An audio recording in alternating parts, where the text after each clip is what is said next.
로 심판하시고 사랑으로 회복하십니다.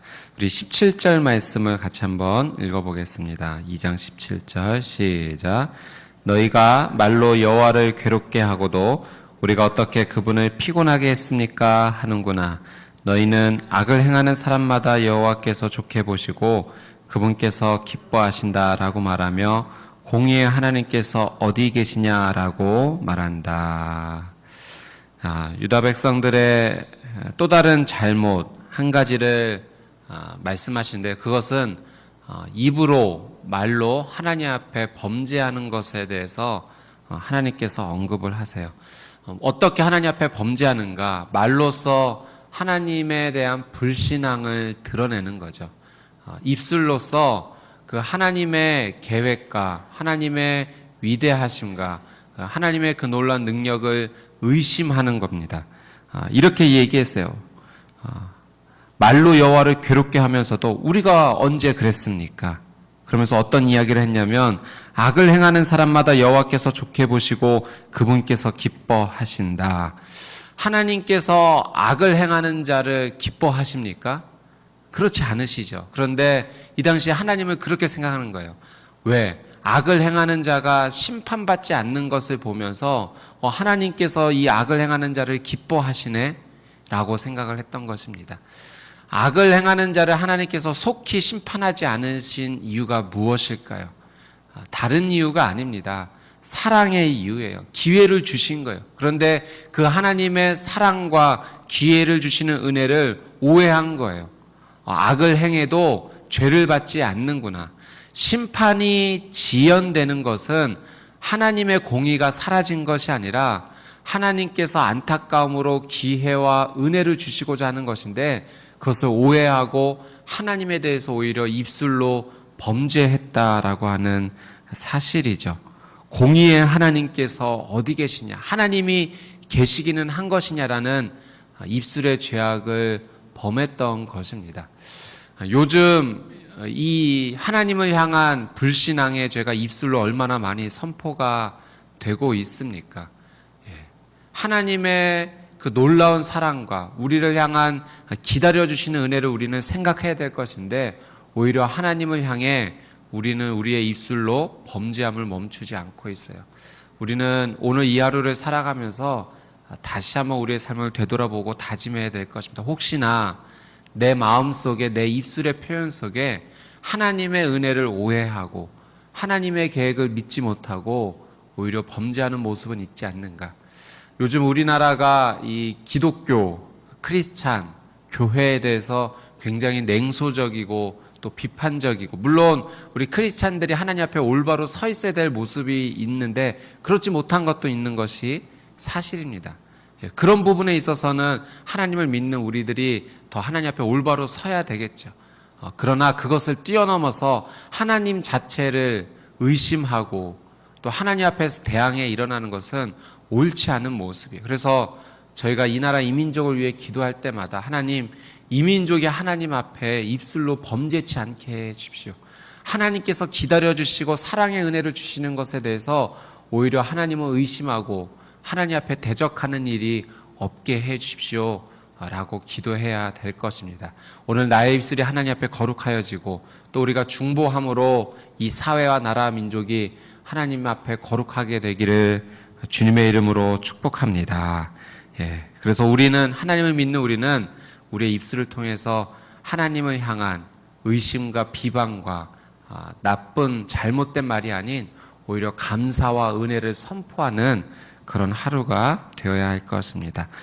이렇게 하나님 앞에 잘못하는 백성들에게 하나님께서 말씀하시죠. 1절, 3장 1절 말씀 함께 읽겠습니다. 시작. 보라, 내가 내 심부름꾼을 보내 내 앞에 길을 닦게 하겠다. 그러고 나면 너희가 바라는 주께서 갑자기 그 성전에 올 것이다. 너희가 좋아하는 계약의 심부름꾼 말이다. 그가 올 것이다. 만군의 여호와께서 말씀하셨다. 하나님께서 분명히 말씀하셨죠. 그가 올 것이다. 내가 내 심부름꾼을 보낼 것이다. 1절의 첫 번째로 나오는 내가 내 심부름꾼을 보내 내 앞에 길을 닦게 하겠다의 그 심부름꾼은, 그 사자는 세례 요한을 의미합니다. 예. 너희가 바라는 주께서 갑자기 그 성전에 올 것이다 하면서 너희가 좋아하는 계약의 심부름꾼 말이다 라고 하는 이 두 번째는 예수 그리스도를 의미하는 것이죠. 그분께서 오심으로 말미암아 그토록 너희가 기다렸던, 공의를 원했던, 그래서 그 심판이 이루어질 것이다 라고 하나님께서 말씀하시는 거예요. 2절 말씀해 보니까 그러나 그가 오는 그날을 누가 견뎌낼 수 있겠느냐. 그가 오는 그날이 오면 견딜 수 없을 거라고. 왜? 그날은 만군의 여호와의 날, 심판의 날, 주의 날이 될 것이기 때문에 그렇습니다. 우리 1절 말씀과 연결해서 보면은 너희가 바라는 주께서 우리가 예상하지 못한 그때 갑자기 올 거라는 거예요. 하나님께서 심판의 날, 만군의 여호와 날을 우리에게 허락하시면 우리는 그때가 언제인지 알지 못한다. 그건 하나님께서 정하시는 바이죠. 갑자기 올 거예요. 심판이 올 거라는 거예요. 그래서 하나님을 믿는 자는 늘 삶 속에서 이 경각심을 가지고 살아야 됩니다. 여러분, 오늘이 하나님께서 정하신 주의 날이 될 수가 있는 거예요. 매일매일의 하루의 삶을 우리가 시작하면서 하나님, 오늘이 그날이 될 수 있겠군요. 그렇게 경각심을 가지고 살아가는 것, 지혜로운 종말론을 가지고 살아가야 됩니다. 종말이 온다고 해서 모든 것을 포기하고 살아가는 것이 아니라 오히려 하나님의 날을 기대하면서 내게 주어진 것에 최선을 다하는 삶, 내 삶을 거룩하게 하고 정결하게 하고 하나님의 뜻대로 살아가는 것을 오히려 지켜야 되는 것이죠. 사랑하는 여러분, 축복합니다.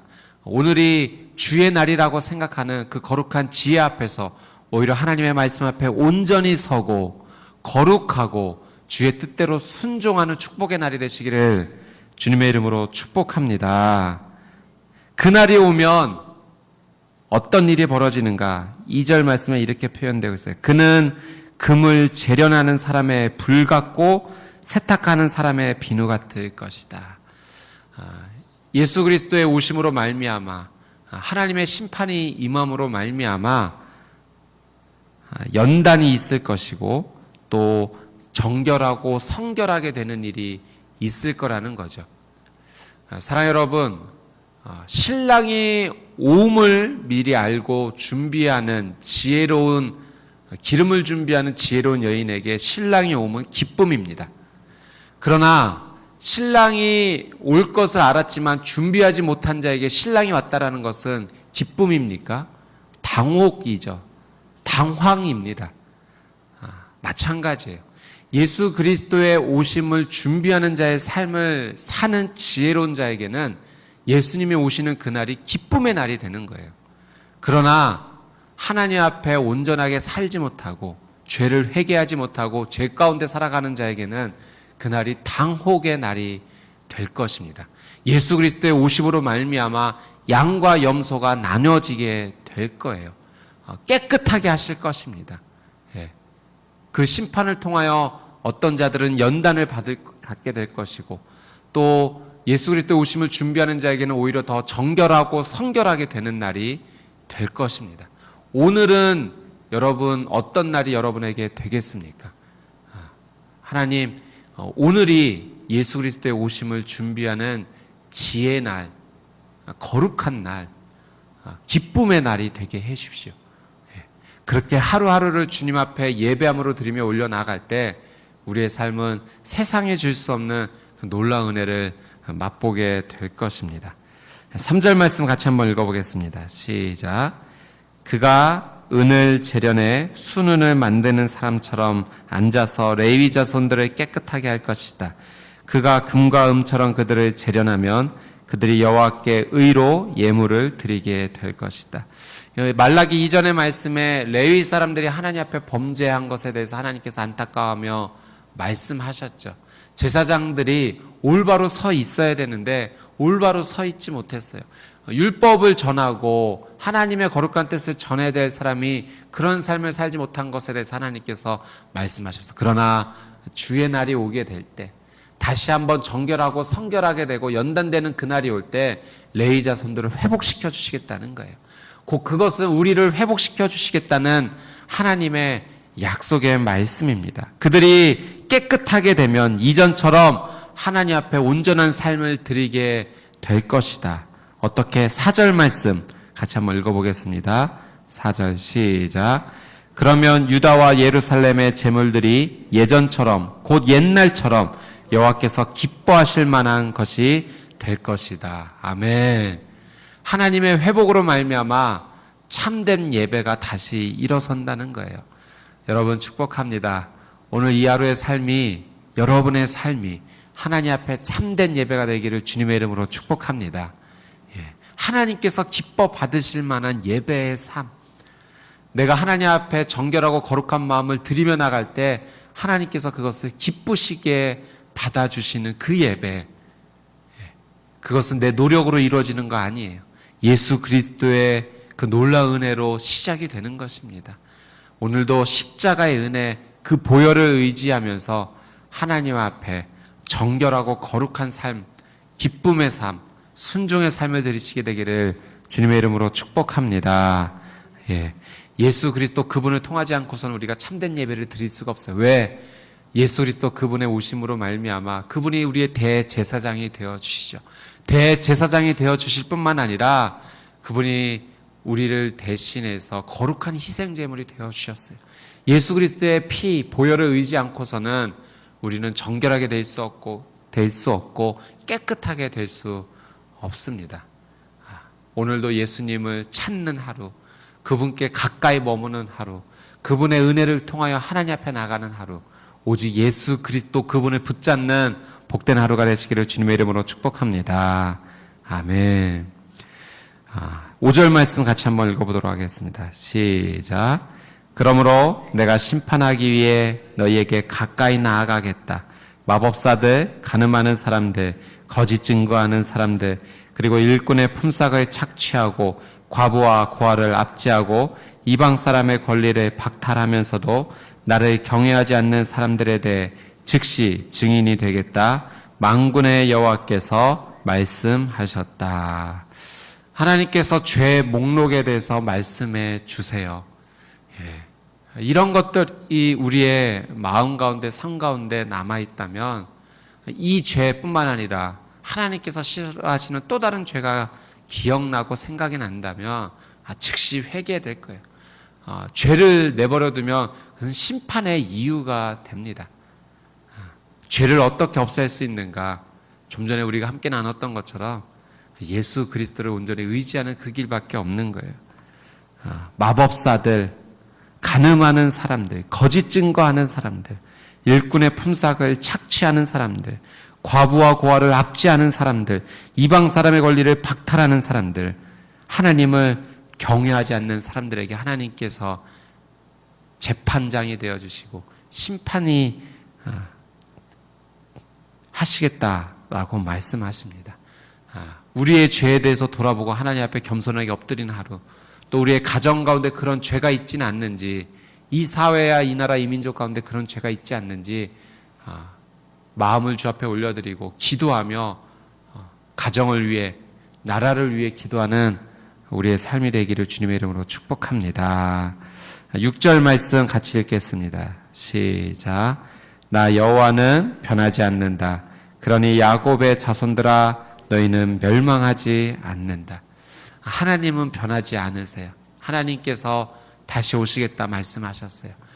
그러나 그분이 더디 오시는 것은 우리를 사랑함이지 그분의 계획이 취소된 것이 전혀 아닙니다. 오늘은 어떤 날입니까? 하나님의 은혜의 날이에요. 나를 향한 사랑의 기회를 주신 거룩하고 복된 하루입니다. 그렇다면 오늘 이 하루 하나님의 사랑에 응답할 수 있는 하루가 되어야 되지 않겠습니까? 하나님께서 심판하지 않으시는구나. 내 삶에 대해서 하나님께서 특별한 일을 언급하시지 않는구나. 하나님께서 살아계시는 걸까라는 의심이 아니라 그분이 역시 나를 향해서 끝없이 기다려주시는구나라고 오히려 감사하며 나아가야 될 것입니다. 하나님을 온전히 붙잡는 자, 신뢰하는 자, 그들은 멸망하지 않을 것입니다. 이 약속의 말씀을 붙잡고 오늘 이 하루도 하나님 앞에 온전히 반응하며 주님의 놀라운 사랑을 찬양하며 거룩하게 나가는 예배 하루가 되시기를 주님의 이름으로 축복합니다. 아멘.